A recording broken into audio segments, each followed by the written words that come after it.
I'll be back. Hello and welcome back to Fact Me Up channel. Today, we're diving deep into the iconic world of Terminator and Terminator 2, two groundbreaking films that redefined the sci-fi genre. Get ready to be amazed as we uncover 13 mind-blowing facts that will take your Terminator knowledge to the next level. So buckle up and join us on this thrilling journey through the world of Terminators.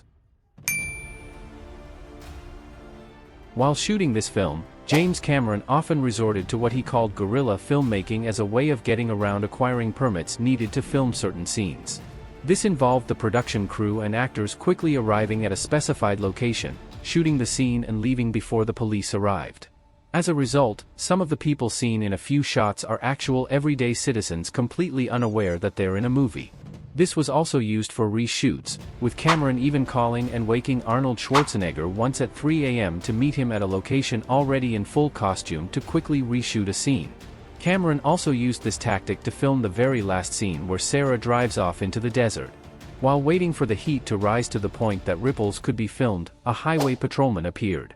Producer Gail Hurd convinced him that they were working on a UCLA film project, and the police officer allowed them to finish.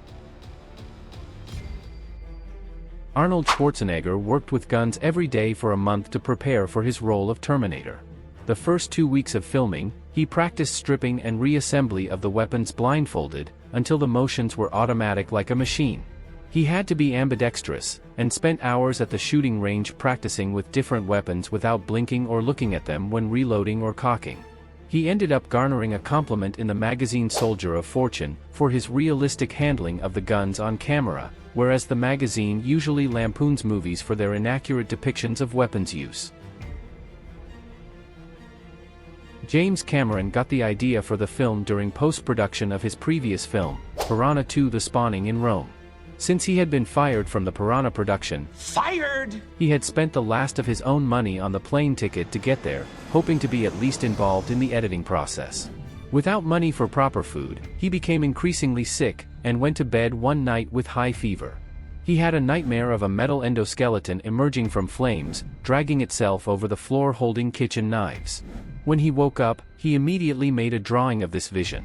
Most of the script was written backwards from there. The endoskeleton would have to be futuristic, but since Cameron couldn't afford to set the film in the future, the solution was to bring the future to the present, hence the time travel aspect of the script was written in. When special effects artist Stan Winston was brought in, he added a few more designs for the endoskeleton, but in the end they basically used the one that Cameron had drawn the first time.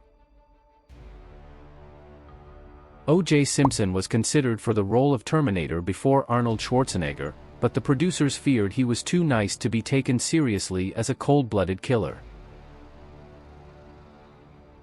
Arnold Schwarzenegger was originally being considered for the role of Kyle Reese instead of the Terminator in the movie.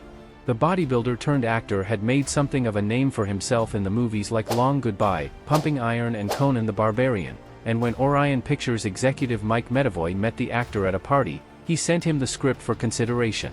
James Cameron, however, had envisioned Reese as a non-bulky and more sensitive man, so he was less than enthusiastic about casting a former Mr. Universe in the pivotal role.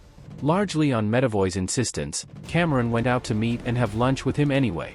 He later admitted that he had planned to pick a fight with Schwarzenegger so that he could claim that the actor was impossible to work with. But against his expectations, they got along just fine and Schwarzenegger showed great enthusiasm about the script in general and its dark antagonist in particular, providing tips on how this villain should behave. It was then that Cameron had a change of heart and offered Schwarzenegger the title role of the Terminator, saying that this movie is not about the hero, it's about the Terminator. Schwarzenegger gladly accepted, even overruling his agent who advised him against playing villains. Cameron and Schwarzenegger have been good friends ever since.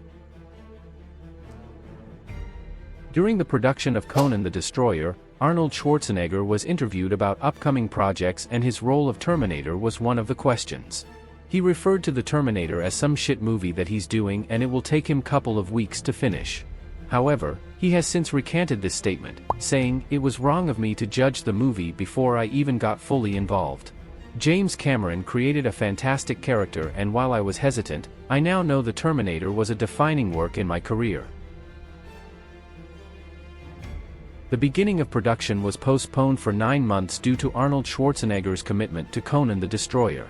During this time, James Cameron wanted to be working but didn't have the time to do a whole other film. He had a talk with some producers at 20th Century Fox who liked his screenplay for Terminator, and gave him a writing assignment. This turned out to be Aliens.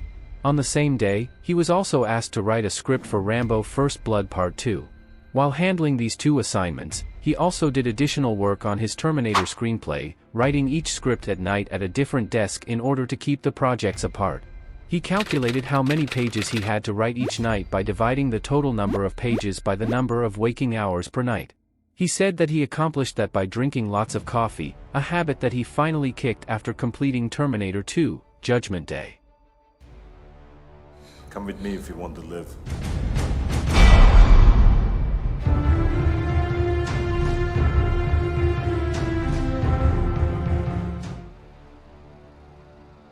Robert Patrick undertook a rigorous running regime and practiced breathing only through his nose for his role in Terminator 2, in order to appear to be a cyborg that could run at high speeds without showing fatigue. He had trained so hard that he was able to catch up to Edward Furlong on his dirt bike with ease, and the scene had to be re-shot multiple times with him running slower.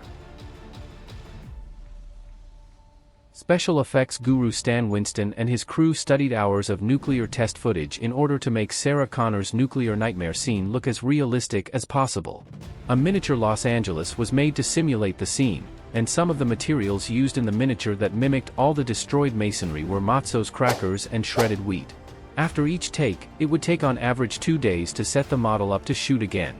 In late 1991, members of several U.S. federal nuclear testing labs unofficially declared it the most accurate depiction of a nuclear blast ever created for a fictional motion picture. The special effects team members have stated several times that no scene they've worked on since has received an equivalent amount of praise or emotional feedback from viewers. For the Los Angeles River sequence, Arnold Schwarzenegger was in pain because he could not wear a glove while cocking the gun, so his fingers would get stuck in the mechanism. He tore the skin from his fingers many times before he mastered it, and he frequently hit Edward Furlong with the gun while doing it, one time almost knocking the young actor out. He had to achieve all this while trying to act and control a Harley at the same time as James Cameron told him where to look. He could not dart his eyes either because it would have ruined the shot. Shooting the gates also took weeks of practice because he had to also act cool while doing it. The effect of the T-1000 freezing and breaking up was achieved by filming shots of an amputee fitted with prosthetic, and of Robert Patrick with his real limbs buried underneath the set. Clever editing makes the effect appear almost seamless.